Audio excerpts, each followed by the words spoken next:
Okay, good morning mga kaibigan. Meron tayong customer ngayon na tinalian na lamang ng interior kasi hindi bumabalik yung cake. So, tingnan natin.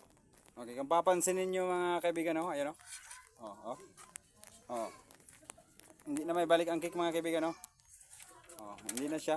Ganyanin mula pero pag ganyan na naman, hindi na siya mabalik, oh, ayan oh. Kaya anong problema nito? Sa mga baguhan dyan na hindi nakaalam, may makuha kayong aral dito kaya panoorin.